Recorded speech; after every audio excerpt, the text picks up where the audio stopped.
الحمدللہ وکفا والصلاة والسلام علی عبادہ الذین اصطفیٰ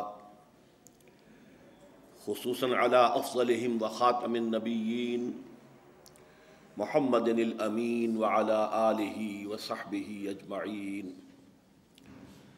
اما بعد فاعوذ باللہ من الشیطان الرجیم بسم اللہ الرحمن الرحیم یأمرہم بالمعروف وینہاہم عن المنکر ویحل لہم الطیبات ویحرم علیہم الخبائث ویضع عنہم اسرہم والاغلال التي كانت علیہم صدق اللہ العظیم رب اشرح لی صدری ویسر لی امری واحلل عقدۃ من لسانی یفقہوا قولی اللہم ربنا الہمنا رشدنا واعذنا من شرور انفسنا اللہم ارنا الحق حقا وارزقنا اتباعه وارنا الباطل باطلا وارزقنا اجتنابه اللہم وفقنا لما تحب وترضى اللہم ارزقنا اتباع نبیک واصحابہ وصلی علیہ وسلم ورضی اللہ عنہم اجمعین آمین یا رب العالمین۔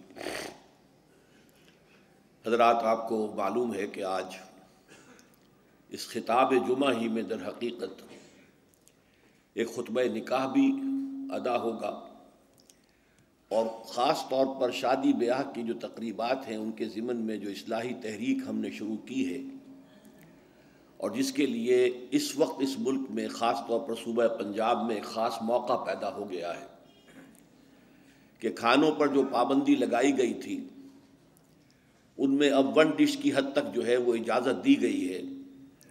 تو اس حوالے سے اس میں کچھ اور مزید تجاویز ہیں کہ جو میں چاہتا ہوں کہ ہماری اصلاحی تحریک کے حوالے سے لوگوں کے سامنے آ جائیں۔ ہو سکتا ہے کہ یہ موقع جو ہے اس کے لیے مناسب ہو اور اجتماعی سطح پر کچھ فیصلے اچھے ہو جائیں۔ میں نے ابھی جو آیت مبارکہ بلکہ اس کا ایک حصہ تلاوت کیا ہے، یہ لمبی آیت ہے، آیت نمبر 157 سورہ اعراف۔ اس میں نبی اکرم صلی اللہ علیہ وسلم کی شان میں بعض چیزیں بیان ہوئی ہیں۔ یأمر بالمعروف یأمرہم بالمعروف وینہاہم عن المنکر۔ حضور کا ایک کام یہ ہے کہ آپ لوگوں کو حکم دیتے ہیں نیکی کا اور روکتے ہیں بدی سے۔ دوسرا، وَيُحِلُّ لَهُمُ الطَّيِّبَاتِ وَيُحَرِّمُ عَلَيْهِمُ الْخَبَائِثَ۔ ان پر حلال قرار دیتے ہیں پاکیزہ چیزوں کو، اور حرام قرار دیتے ہیں بری چیزوں کو، خبیث چیزوں کو، ناپاک چیزوں کو۔ تیسرا فعل، وَيَضَعُ عَنْهُمْ إِصْرَهُمْ وَالْأَغْلَالَ الَّتِي كَانَتْ عَلَيْهِمْ۔ اور لوگوں پر جو بوجھ لدے ہوئے ہیں اور جو ان کے گردنوں میں طوق پڑے ہوئے ہیں ان سے ان کو آزادی عطا کرتے ہیں۔ یہ نبی اکرم صلی اللہ علیہ وسلم کی شان میں 3 باتیں ہیں جو اس آیت میں آئی ہیں۔ اس کے بعد فرمایا گیا فَالَّذِينَ آمَنُوا بِهِ وَعَزَّرُوهُ وَنَصَرُوهُ وَاتَّبَعُوا النُّورَ الَّذِي أُنزِلَ مَعَهُ أُولَٰئِكَ هُمُ الْمُفْلِحُونَ۔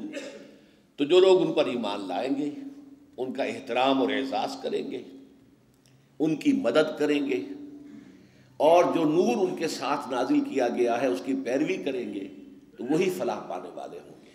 اللہم ربنا اجعلنا منہم، اللہم ربنا اجعلنا منہم، آمین یا رب العالمین۔ اب جو میں نے 3 چیزیں بیان کی ہیں، اس وقت ان میں سے صرف ایک کے بارے میں مجھے گفتگو کرنی ہے۔ باقی پاکیزہ چیزوں کو حلال کرنا، خبیث چیزوں کو ناپاک کرنا ہمارے علم میں ہے، اس میں کوئی وضاحت کی اس وقت ضرورت نہیں۔ نیکیوں کا حکم دینا، بدی سے روکنا بالکل واضح ہے۔ یہ اسر اور اغلال کیا ہیں کہ جن سے نبی اکرم صلی اللہ علیہ وسلم نے نوع انسانی کو نجات دی ہے؟ یہ اسر و اغلال در حقیقت مذہبی اعتبار سے اور سماجی اعتبار سے ایسے بوجھ ہوتے ہیں جو لوگ اپنے اوپر خود لاد لیتے ہیں۔ ایک تو احکام شریعت ہیں، ان کی پیروی تو لازمی ہے۔ کوئی فوت ہو گیا ہے تو آپ نماز جنازہ پڑھیں گے، اس کی تدفین ہوگی، لیکن یہ کہ اب اس پر آپ نے تیجا رکھ لیا، 10واں رکھ لیا، 40واں رکھ لیا، برسی رکھ لی، یہ سب آپ نے اپنے اوپر بوجھ لاد لیے۔ یہ خام خواہ کا بوجھ لوگوں کے اوپر، جو دولت والے ہیں ان کو تو کوئی بات نہیں، ان کو تو اپنی دولت کے اظہار کا موقع ملتا ہے، لیکن غریبوں کے لیے بوجھ بن گیا، کسی نہ کسی درجے میں خانہ پوری انہیں کرنی پڑے گی۔ تو یہ جو رسومات و بدعات ہوتی ہیں، یہ در حقیقت نوع انسانی کے لیے بوجھ بن جاتے ہیں کہ جن سے نجات دلانا بھی نبی اکرم صلی اللہ علیہ وسلم کا ایک فرض منصبی تھا۔ اسی طرح کا معاملہ شادی بیاہ کے اندر ہے۔ سادہ ترین تقریب، جو کم سے کم چیزیں کہ جو سنت رسول صلی اللہ علیہ وسلم سے ثابت ہیں اور تعامل صحابہ رضی اللہ تعالی عنہم اجمعین سے ثابت ہیں، اس پر اکتفا کرنے کی بجائے اس میں نئی تقریبات، ایک دعوت کی بجائے 5 6 دعوتیں ہو رہی ہیں، اور لوگ خرچ کر رہے ہیں، اسراف بھی ہو رہا ہے، تبذیر بھی ہو رہی ہے۔ پھر میں عرض کروں گا دوبارہ، جو کروڑ پتی ہیں ان کے لیے تو یہ اپنی دولت کے اظہار کا موقع ہوتا ہے کہ ہم بڑے دولت مند ہیں۔ غریبوں کے لیے یہ اسر اور اغلال بن جاتے ہیں، انہیں بھی خیال ہوتا ہے میری بھی بچی ہے، میں اس کے ہاتھ پیلے کر رہا ہوں، وہ کیا سوچے گی، فلاں کی شادی ہوئی تھی، کس طرح وہ کوٹھی بقعہ نور بنی ہوئی تھی، میرے والد کو اتنی بھی توفیق نہ ہوئی کہ کچھ بجلی کے جو ہے میرے گھر کے اوپر بھی جو ہے وہ چراغ روشن ہو جاتے، وہاں اتنی بڑی دعوت ہوئی تھی لیکن ان کو اتنی بھی توفیق نہ ہوئی کہ انہوں نے کچھ لوگوں کو کھانا کھلا دیا ہوتا۔ لہذا انسان کرتا ہے اور مجبوراً کرتا ہے۔ یہ اسر اور اغلال جو ہیں، ان سے نجات دلانا بھی در حقیقت جو نبوی مشن ہے، ان الفاظ کے روح سے حضور کے مقصد بعثت میں شامل ہے۔ چنانچہ میں نے آپ کو معلوم ہے کہ اصل تو اپنی زندگی لگائی ہے قرآن مجید کی طرف لوگوں کو دعوت دینے میں، اور کچھ عملی جد و جہد کے ایک ایسی جماعت تیار کی جائے کہ جو اس ملک کے اندر اسلامی نظام کو قائم کرنے کے لیے میدان میں آ سکے۔ یہ تو میرا اصل فنکشن رہا ہے، میرا اصل موضوع رہا ہے، میرے سارے اور بیشتر اوقات اس کام میں لگے۔ ساتھ ہی میں نے 1973 سے یہ شادی بیاہ کے ضمن میں جو اسر اور اغلال ہم نے اپنے اوپر ڈال لیے ہیں، بوجھ لاد لیے ہیں اور گلے میں طوق پہن لیے ہیں، ان سے اس معاشرے کو آزاد کرانے کی کوشش جو میرے نزدیک نبوی مشن کا ایک حصہ ہے، میں نے اس کا بھی آغاز کیا تھا۔ اب اس کے ضمن میں آپ سے تمہیداً میں یہ عرض کروں کہ یہ احساس صرف میرا نہیں تھا، بہت سے لوگوں کا رہا ہے کہ بہت اسراف شروع ہو گیا ہے، بہت تبذیر ہو رہی ہے، یہ جو ایک طومار ہے جو رسومات کا، اس میں وقت صرف ہوتا ہے، آنا جانا بیٹھنا وہاں، اس میں کتنا ہمارا قیمتی وقت لگ جاتا ہے۔ پھر کراچی میں خاص طور پر محسوس ہوا کہ اب کوئی بارات جا رہی ہے، اس کے ساتھ کچھ لوگ خود ہی ویسے ہی شامل ہو گئے۔ اب ظاہر بات ہے کہ وہاں کوئی آئیڈینٹی کارڈ جو ہے وہ لے کر تو داخلہ نہیں ہوتا۔ نتیجہ یہ ہے کہ انتظام کیا تھا 500 کا، آگے 1000، اور پھر وہ ایک پینک، اب فوراً جاؤ لاؤ کہیں سے کھانا لاؤ، کیا کرو۔ تو اس لیے انہوں نے پھر یہ شروع کیا کہ نکاح مسجد میں ہو، لیکن یہ کہ اس کے بعد وہ جو گھٹی میں پڑی ہوئی تھی باتیں، نکاح تو مسجد میں ہو گیا، پھر کسی ہوٹل کے اندر جا کر جو ریسیپشن بھی کر لیا۔ تو گویا کہ وہ انہوں نے صرف اپنے لیے ایک انتظامی سی سہولت بہم پہنچائی تھی، حقیقت میں کوئی بنیادی تبدیلی واقع نہیں ہو سکی۔ لیکن ضیاء الحق صاحب کا ذکر میں خاص طور پر کروں گا کہ انہوں نے اس سلسلے میں کوشش کی تھی، تعداد بھی مقرر کر دی، اس سے زیادہ مہمان نہ ہو اور بھی اس سے زیادہ خرچ نہ ہو، غالباً 5000 روپے کی کوئی مقدار مقرر کی گئی تھی اگر میں غلط نہیں مجھے یاد ہے۔ لیکن ہوا کیا اس کا، چونکہ انہیں اپنی سیاسی مصلحتوں کے تحت وڈیروں کی شادیوں میں شرکت کرنی پڑتی تھی جہاں ہزاروں مہمان ہوتے تھے، وہاں گویا کہ ان کے آرڈیننس کی دھجیاں ان کی نگاہوں کے سامنے بکھرتی تھیں۔ تو اب ظاہر بات ہے کہ اگر آپ خود شریک ہو رہے ہیں تو آپ کا آرڈیننس تو ختم ہو گیا، اس سے کوئی نتیجہ حاصل نہیں ہوا۔ تیسری بات یہ ہے اس میں، اور یہ بڑی اہم ہے، اس کو سوچئے کہ اس کے ضمن میں دلیل صرف ایک دے جاتی رہی، سادگی ہونی چاہیے، سادگی ہونی چاہیے، کفایت شعری ہونی چاہیے، کفایت شعری ہونی چاہیے۔ لیکن یہ لفظ بے معنی ہے۔ سادگی کروڑ پتی کی کچھ اور ہے، لکھ پتی کی کچھ اور ہے، جھگی والے کی کچھ اور ہے۔ سادگی کی کوئی معنی نہیں ہے، ریلیٹو ٹرم ہے، آربیٹریری ٹرم ہے، اس کے لیے کوئی مفہوم معین نہیں ہے۔ لہذا واز اپنی جگہ پر ہوتا تھا اور جو بھی نصیحت، لیکن اس پر عمل کی کوئی شکل نہیں ہوتی تھی۔ اس پر اللہ تعالیٰ نے خصوصی رہنمائی میری فرمائی، میں اللہ کا شکر ادا کرتے ہوئے کہہ رہا ہوں، ہدایت جو بھی ملتی ہے اللہ کی طرف سے ملتی ہے۔ الحمدللہ الذی ہدانا لہذا وما کنا لنہتدی لولا ان ہدانا اللہ۔ کل شکر اور کل سپاس اور کل حمد اور کل ثنا اس اللہ کے لیے جس نے ہمیں ہدایت دی، اور ہم ہرگز ہدایت یافتہ نہ ہو سکتے اگر اللہ ہی ہمیں ہدایت نہ دیتا۔ وہ ہدایت کیا تھی کہ اصلاح کے عمل کے لیے جو کارنر سٹون چاہیے، بنیاد کا پتھر، وہ مضبوط ہونا چاہیے، اور وہ یہ ہے کہ جو تقریب ثابت ہے سنت رسول سے یا عمل صحابہ سے، اس کو تو مضبوطی سے پکڑ لیا جائے۔ جیسے حدیث میں الفاظ آئے ہیں، عضوا علیہ بالنواجذ، اپنے دانتوں سے پکڑ لو، کچلیوں سے پکڑ لو۔